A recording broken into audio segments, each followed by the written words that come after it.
Hello and welcome to Cycles of Time, your weekly guide to what's happening on Earth as we make our revolutionary journey around the sun. For time immemorial, our human ancestors have created myths and meanings to help us adapt and thrive as seasons change. Join me each week to explore the intersections of these ancient cycles, from the indigenous medicine wheel to the pagan wheel of the year, the Babylonian and Greek zodiac to the I Ching, the ancient Chinese book of changes. I'm your host, Allison Dale, and this is the Cycles of Time podcast.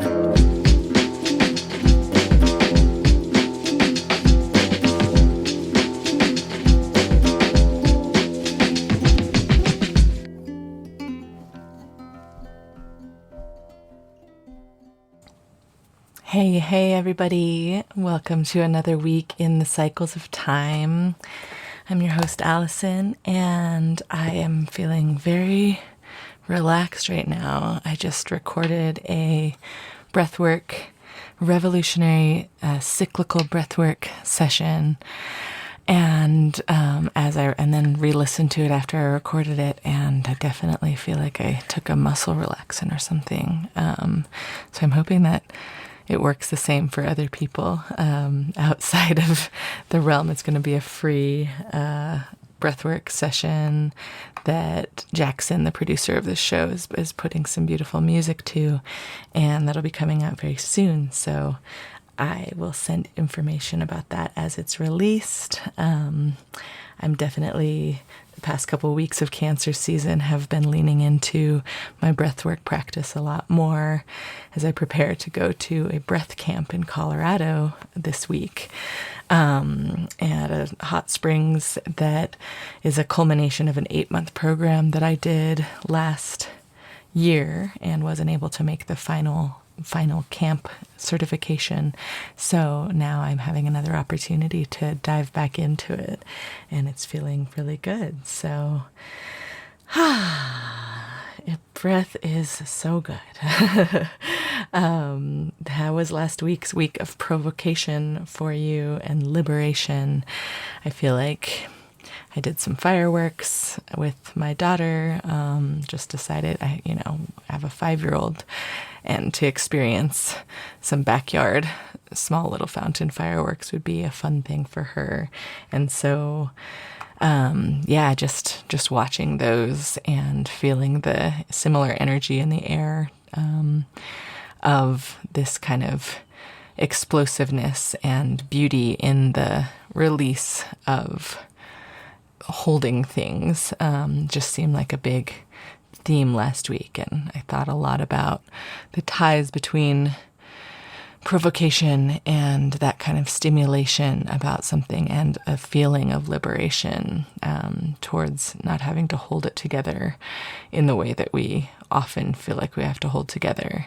Sometimes things hit the fan, and one after another, and there's a collective feeling of everyone being stimulated into a new way of thinking.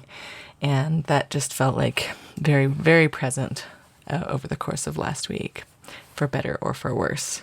And ultimately, it's not better or worse, it's just the cycle of things.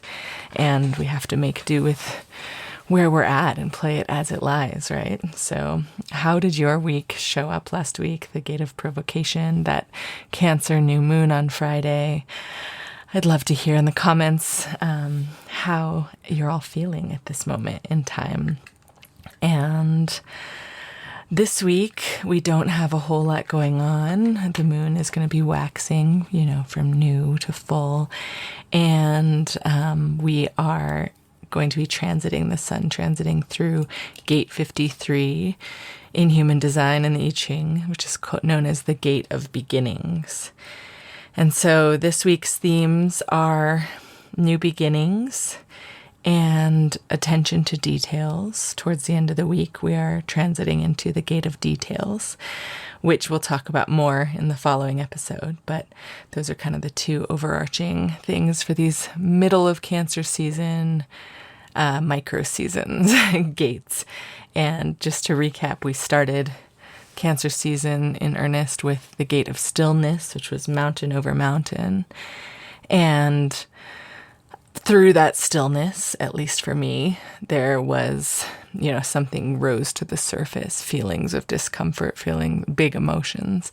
And then last week was the gate of provocation, water over mountain, kind of this sense of a flowing river carving out the hardest rock and making a mark on that stillness, noticing what changes might need to be made in order to get out of a rut or a comfort zone.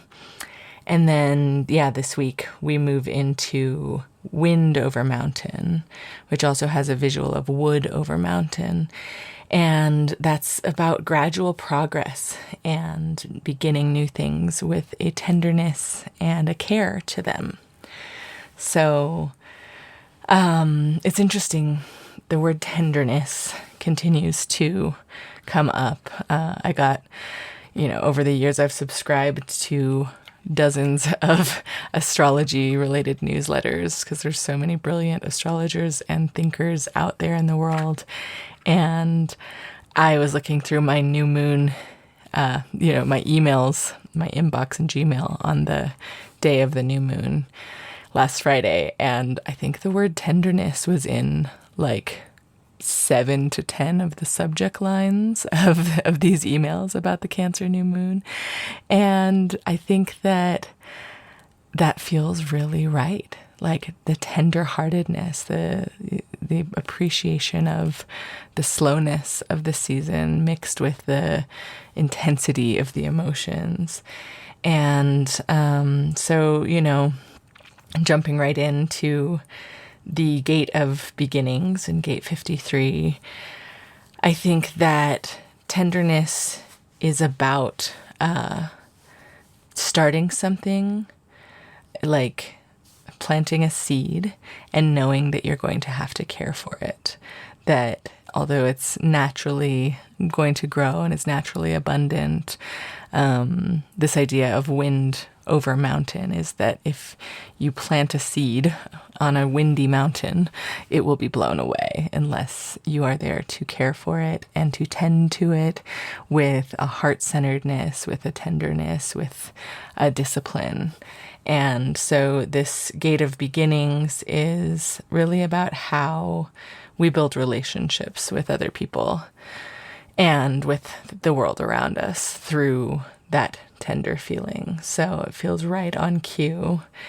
When we look at the hexagrams or the trigrams within the hexagram of hexagram 53 in the I Ching, each line represents a clear advance from the position of the preceding line. And so it gives this image of gradual progress and the knowledge that things of lasting value develop gradually and at their own pace. And within this hexagram is the feeling that development has to be free to run its course and events must be allowed to unfold in their own natural time, neither rushed nor manipulated. And it represents the need for patience and perseverance and also trust in the natural order of timing and growth. This breath practice that I just recorded is all about, it's kind of a breath practice that takes you through the seasons, the revolution of the earth around the sun and the seasons of spring, summer, winter, fall and winter, and then the phases of the moon, kind of parallels of the phases of the moon to different parts of this kind of 4-part breath.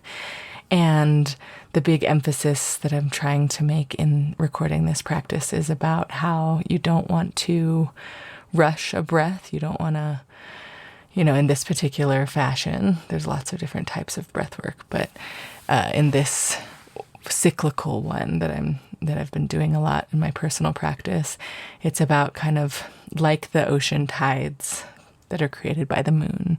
We don't want to rush an exhale or rush an inhale and do that too quickly. And we also don't want to hold a inhale or an exhale at the top. In this particular practice, there's some that it is nice to do some breath holds, but for this flow, for this tying into like a center of gravity, having a certain ebb and flow, which is not necessarily an equal beat or an equal pacing. It's not like the world works in a 1, 2, 3, 4 beat, but there is a natural ebb and flow that really is evocative of the tides of the ocean. And I've been thinking about that a lot over the past week, because in the gate of provocation, I definitely had some provoking experiences with several people, just not in a bad or a good way, but in a way where there was a bit of tension or friction, like really leaning into the idea that, pearl can't be created without friction from a grain of sand. And so it's everything grows out of something. But, I was having more struggles with my daughter to go to summer camp every morning. She was just really not wanting to go, wanting to have a lazy summer at home. And she had a week of summer camp. And so I was trying to get her to go one morning, and she wouldn't. She sat outside the door of the school and wouldn't go in and wouldn't come home. I gave her the option. I didn't want to push it. And so I said, you have to go in or make a choice to come home, and either one is fine. But because there was such a big feeling of wanting to do something and knowing she should do something, but having a feeling that was another way, she just basically stood in a pause, in a holding pattern for a very long time, which I had to explain was like, she said, I have a feeling in my heart. I'm afraid, and I don't want to move. And I told her that the feeling of fear, or the feeling that you have, can grow or will grow if you stay in a holding pattern, if you stay in that place without moving the energy through. And that emotions are energy in motion, and we have to move our bodies, or shake, or run, or jump, or just make a choice in order to move the energy. Decide, okay, I'm going to go this direction, and then the energy will move through, and it won't keep growing like a balloon around your heart of that energy. And I'm trying to explain something like this to a 5-year-old, and at the same time trying to explain it to myself. It was an interesting practice of thinking about the flow that needs to happen, and the tenderness and care that needs to happen as you move from a place of stillness or stuckness or comfort zone or a rut, and start to initiate movement into that system. And that's the hardest part, is that catalyst to get going from a place of just like, this fear doesn't feel good, but it's comfortable. It's a place where I can stay. And so, yeah, that definitely came up in a lot of ways. And it was a big reminder to myself to move energy, to make a choice. And then you can make another choice soon after that choice if you don't feel like you're going in the right direction. But making a choice is a good thing to do. And this week's energy with the Gate of Beginnings really is a contemplation for that type of moving out of the stuck place. We were still, then we might be provoked in order to move, but it's like you don't necessarily want to move only in reaction to something that's pushing you. You want to move based on your own desire to tend to something that you care about. In the Gene Keys interpretation of this hexagram, the Gate 53, Gene Key 53, has the shadow of immaturity and the gift of expansion and the city of superabundance. And so it's interesting, like in thinking about making a choice to begin something, even just a one step in a certain direction. The shadow of that is immaturity, and in that stage, people with this gate, or when we're in this energy, there's a tendency to either, get stuck and literally lay on a bench outside of the school and not go in and not come home, just stay. And then on the other side of the shadow, there is a tendency to make kind of rapid fire choices to begin new things, to take lots of steps in lots of directions without really thinking about what is going to come of those things and how we're going to tend to those things. So it's the reaction to the provocation. I want something different. I don't feel comfortable in this moment. I've had something exposed, but do I get stuck there, or do I just go kind of frenetically spraying new beginnings all around and not know where to follow? It's kind of like, wind over mountain. This hexagram is, that image of if you plant seeds on top of a mountain, the wind could easily scatter them all. And you won't see any forward movement or forward progress towards a better feeling if those are being planted willy-nilly. And so in that stage of immaturity, there's no concept of what it takes to truly begin something in earnest with the desire for that thing or that relationship to thrive and grow into the future. And so, we know that making a new beginning take hold in those early days, it requires care, which is the Cancerian keyword, care and tenderness. And especially in beginning stages of taking new steps in new directions. So, as we mature as individuals and, children into adults, and also as humanity evolves as a species, I feel like there is a certain immaturity towards just, wanting everything to just happen really quickly, or for a certain sensation of wanting a change to happen. We want it to just be like in the later stages already. But there's this kind of difficulty when we're beginning something and know that we need to care for it, but don't necessarily want to. And the definition of maturity here would be to have responsibility, have the ability to respond to the things that we begin, the choices that we make. And that's just been, God, so clear in my personal life lately, and just in the collective, with the amount of conversation that's happening about how we actually don't give in to apathy or give in to disappointment about political situations, about the choices that we're offered, but we actually decide, okay, what is the thing that I want to plant and then tend to and care for over the long game? I think a lot of people are becoming more mature in that way. And that maturity feels expansive.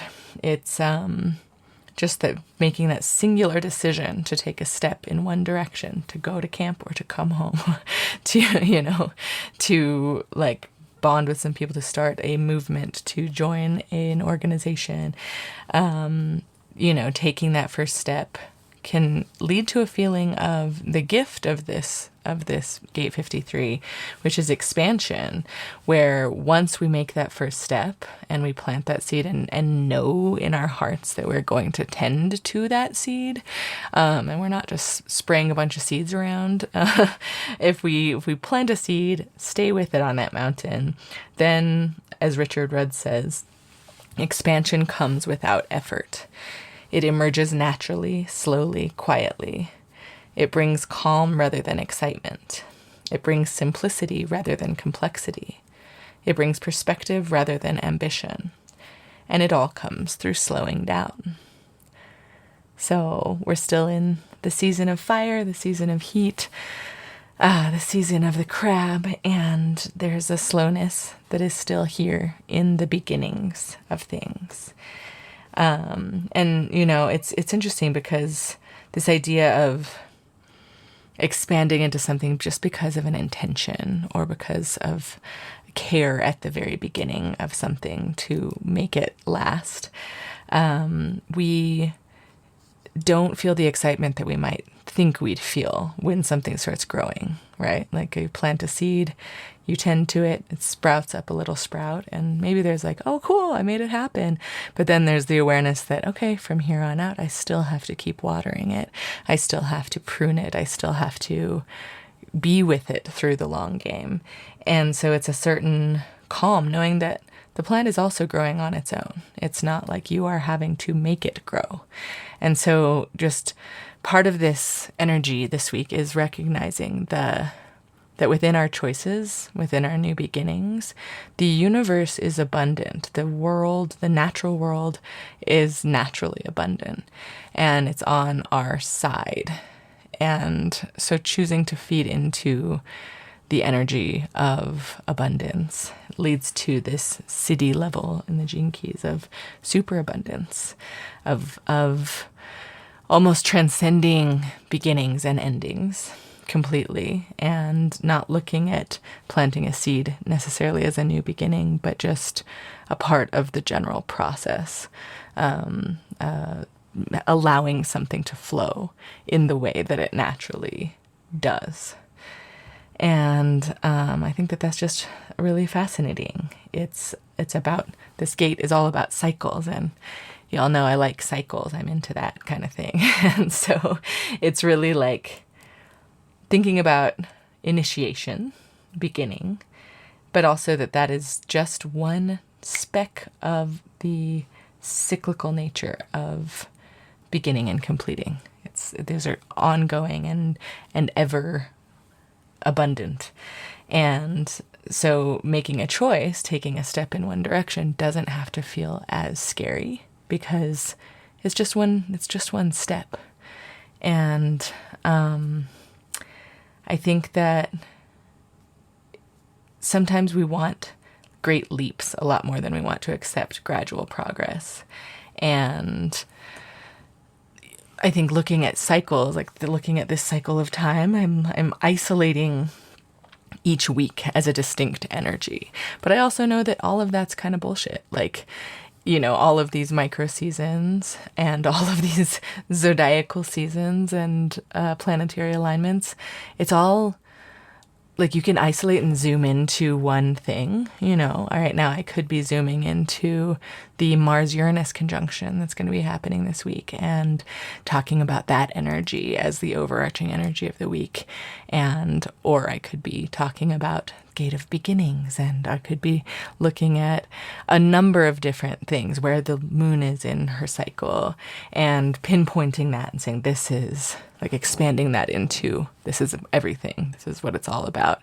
But really what it's all about is recognizing that it's a flow. It's a non-binary, it's a non-compartmentalized way of viewing the world.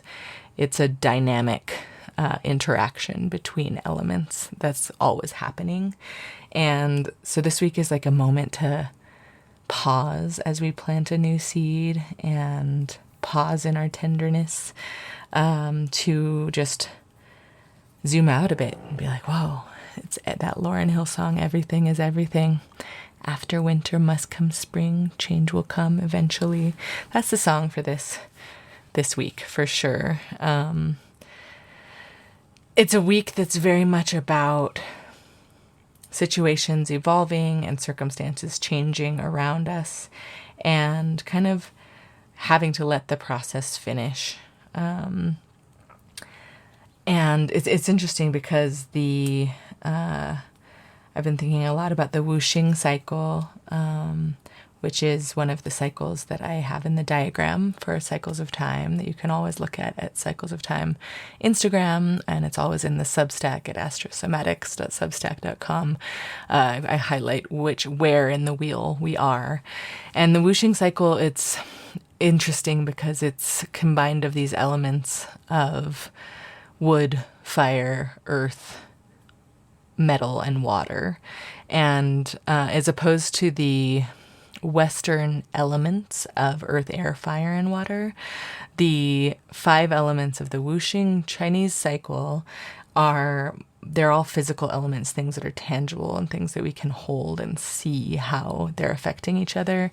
Whereas wind, or air, for example, and earth and fire and water, they're more like building blocks, are elemental building blocks of the rest of matter. But in the Chinese and Wu Xing cycle, the Taoist cycle, there's more of an emphasis on the dynamic interplay between each of them and how one leads into the growth of another. So there aren't distinct and hard lines between them. It's all about the larger picture of how everything is everything and everything flows. It's like, in Western esotericism, the elements can correspond to basic building blocks, and it's very materialistic. But in the Chinese understanding, there's a more dynamic manifestation of relationships and influences that manifest between the relationships between the things.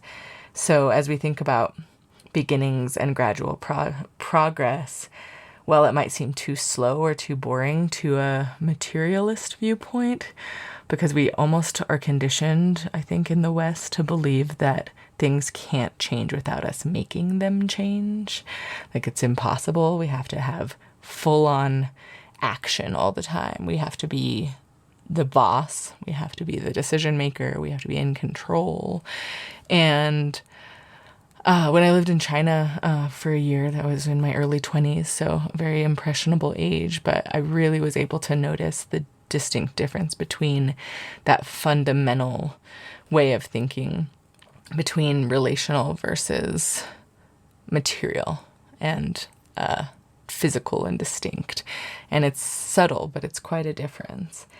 And so this gradual progress gate this week is about relationships, thinking about like, okay, this isn't boring and we're not stuck and we're not going to just stay in one place, even if we don't make a choice to go in or stay out.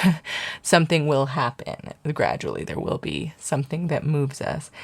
And it's kind of like acknowledging the importance to let nature take its course and to not be hasty and to persevere.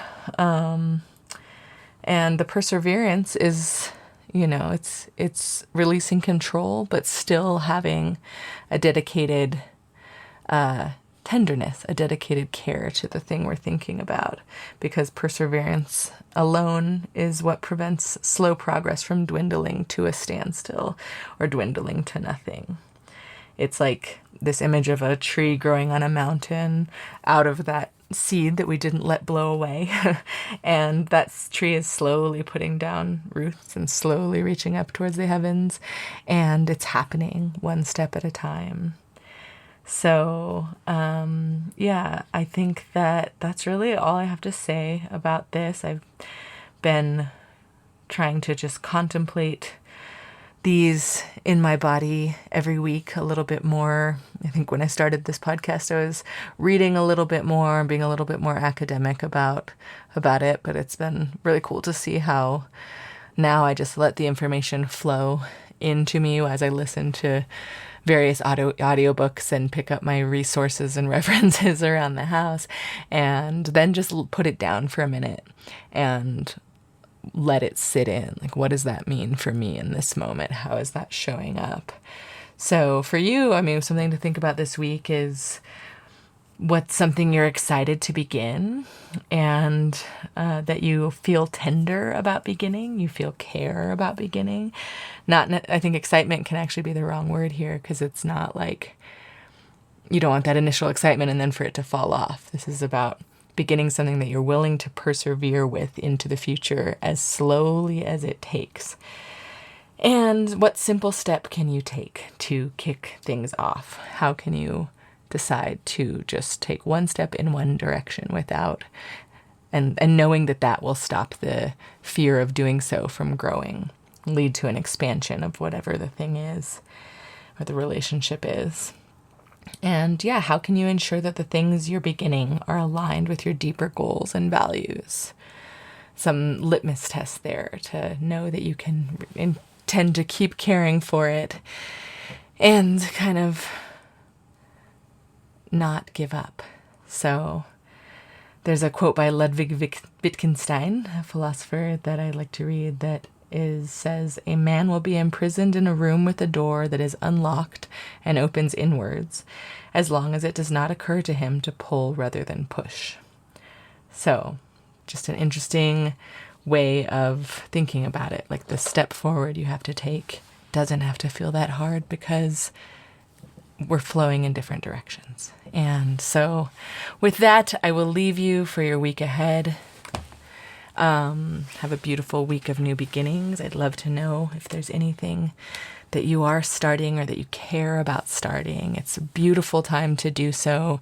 There's so much need and so much opportunity to make this world a more beautiful place that we dream of seeing in existence. And there's no shortage of opportunity for creativity. You know, when you when you look at the current political situation in the U.S. that I'm subtly hinting at, that's always ever present around my mind right now.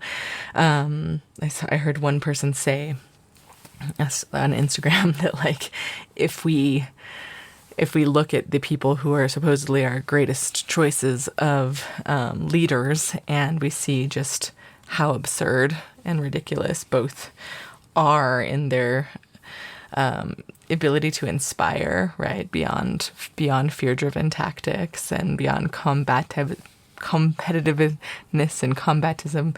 I think that, like, it's a really just, if that's not a reminder that you can do what you want, you can be anything you want, then what is? You know, I think that we can't hold other people and other systems that are outdated and archaic over our own heads anymore, and keep telling ourselves that we are lesser than, because each one of us out there has so much to offer, and it's vulnerable to say what you feel tenderly about and to say which seed you're going to stand by as you watch it grow, because sometimes it doesn't seem big enough or like it's doing enough. But I will say that everything starts with the smallest step, and that's something to really take with you this week.